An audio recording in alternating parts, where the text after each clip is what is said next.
هم ينقضون إلا رحمة منا ومتاعا إلى حين وإذا قيل لهم اتقوا ما بين أيديكم وما خلفكم لعلكم ترحمون وما تأتيهم من آية من آيات ربهم إلا كانوا عنها معرضين وإذا قيل لهم أنفقوا مما رزقكم الله قال الذين آمنوا أن نطعم من لو يشاء الله أطعمه إن أنتم إلا في ضلال مبين ويقولون متى هذا الوعد إن كنتم صادقين ما ينظرون إلا صيحة واحدة تأخذهم وهم يهزمون فلا يستطيعون توصية ولا إلى أهلهم يرجعون ونفخ في السور فإذا هم من الأجداث إلى ربهم ينسلون قالوا يا ويلنا من بعثنا من مرقدنا هذا ما وعد الرحمن وصدق المرسلون إن كانت إلا صيحة واحدة فإذا هم جميع لدينا محضرون فاليوم لا تظلم نفس شيئا ولا تجزون إلا ما كنتم تعملون إن أصحاب الجنة اليوم في سبل فاكهون هم وأزواجهم في ظلال على الأرائك متكئون لهم فيها فاكهة ولهم ما يدعون سلام قولا من رب رحيم سلام قولا من رب رحيم سلام قولا من رب رحيم وامتازوا اليوم أيها المجرمون ألم أعهد إليكم يا بني آدم ألا تعبدوا الشيطان إنه لكم عدو مبين وأن اعبدوني هذا صراط مستقيم ولقد أضل منكم جبلا كثيرا أفلم تكونوا تعقلون هذه جهنم التي كنتم توعدون اصلوها اليوم بما كنتم تكفرون اليوم نختم على أفواههم وتكلمنا أيديهم وتشهد أرجلهم بما كانوا يكسبون ولو نشاء لطمسنا على أعينهم فاستبقوا الصراط فأنى يبصرون ولو نشاء لمسحناهم على مكانتهم فما استطاعوا مضيا ولا يرجعون ومن نعمره ننكس في الخلق أفلا وما علمناه الشعر وما ينبغي له إن هو إلا ذكر وقرآن مبين لينذر من كان حيا ويحق القول على الكافرين أولم يروا أنا خلقنا لهم مما عملت أيدينا أنعاما فهم لها مالكون وذللناها لهم فمنها ركوبهم ومنها يأكلون ولهم فيها منافع ومشارب أفلا يشكرون واتخذوا من دون الله آلهة لعلهم ينصرون لا يستطيعون نصرهم وهم لهم جند مهدرون فلا يحزنك قولهم إنا نعلم ما يسرون وما يعلنون أولم ير الإنسان أنا خلقناه من نطفة فإذا هو خصيم مبين وضرب لنا مثلا ونسي خلقه قال من يحيي العظام وهي رميم قل يحييها الذي أنشأها أول مرة وهو بكل خلق عليم الذي جعل لكم من الشجر الأخضر نارا فإذا أنتم منه توقدون أوليس الذي خلق السماوات والأرض بقادر على أن يخلق مثلهم بلى وهو الخلاق العليم إنما أمره إذا أراد شيئا أن يقول له كن فيكون فسبحان الذي بيده ملكوت كل شيء وإليه ترجعون بسم الله الرحمن الرحيم قل هو الله أحد الله الصمد يلد ولم يولد ولم يكن له كفوا أحد بسم الله الرحمن الرحيم قل هو الله أحد الله الصمد لم يلد ولم يولد ولم يكن له كفوا أحد بسم الله الرحمن الرحيم قل هو الله أحد الله الصمد لم يلد ولم يولد ولم يكن يكن له كفوا أحد. لا إله إلا الله والله أكبر ولله الحمد. بسم الله الرحمن الرحيم. قل أعوذ برب الفلق من شر ما خلق ومن شر غاسق إذا وقب ومن شر النفاسات في العقد ومن شر حاسد إذا حسد. لا إله إلا الله والله أكبر ولله الحمد. بسم الله الرحمن الرحيم. قل أعوذ برب الناس ملك الناس إله الناس من شر الوسواس الخناس الذي يوسوس في صدور الناس من الجنة والناس. لا إله إلا الله والله أكبر ولله الحمد. بسم الله الرحمن الرحيم. الحمد لله رب العالمين الرحمن الرحيم مالك يوم الدين إياك نعبد وإياك نستعين اهدنا الصراط المستقيم صراط الذين أنعمت عليهم غير المغضوب عليهم ولا الضالين آمين. بسم الله الرحمن الرحيم. ألف لام ميم. ذلك الكتاب لا ريب فيه هدى للمتقين الذين يؤمنون بالغيب ويقيمون الصلاة ومما رزقناهم ينفقون والذين يؤمنون بما أنزل إليك وما أنزل من قبلك وبالآخرة هم يوقنون أولئك على هدى من ربهم وأولئك هم المفلحون. وإلهكم إله واحد لا إله إلا هو الرحمن الرحيم. الله لا إله إلا هو الحي القيوم لا تأخذه سنة ولا نوم له ما في السماوات وما في الأرض. من ذا الذي يشفع عنده إلا بإذنه يعلم ما بين أيديهم وما خلفهم ولا يحيطون بشيء من علمه إلا بما شاء. وسع كرسيه السماوات والأرض ولا يؤوده حفظهما وهو العلي العظيم. لله ما في السماوات وما في الأرض وإن تبدوا ما في أنفسكم أو تخفوه يحاسبكم به الله فيغفر لمن يشاء ويعذب من يشاء والله على كل شيء قدير. آمن الرسول بما أنزل إليه من ربه والمؤمنون كل آمن بالله وملائكته وكتبه ورسله لا نفرق بين أحد من رسله وقالوا سمعنا وأطعنا غفرانك ربنا وإليك المصير. لا يكلف الله نفسا إلا وسعها لها ما كسبت وعليها ما اكتسبت. Angkat kedua tangannya.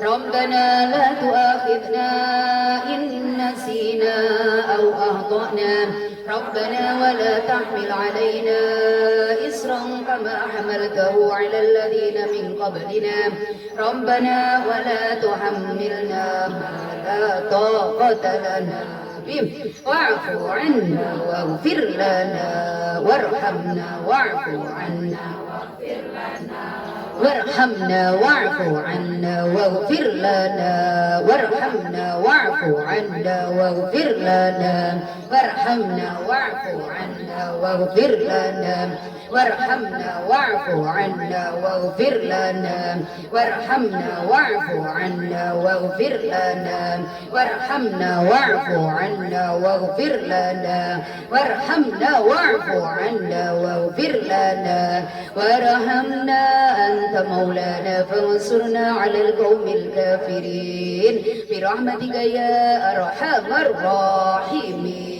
ارحمنا يا أرحم الراحمين ارحمنا يا أرحم الراحمين ارحمنا يا أرحم الراحمين ارحمنا يا أرحم الراحمين ارحمنا يا أرحم الراحمين ارحمنا يا أرحم الراحمين. Diletakkan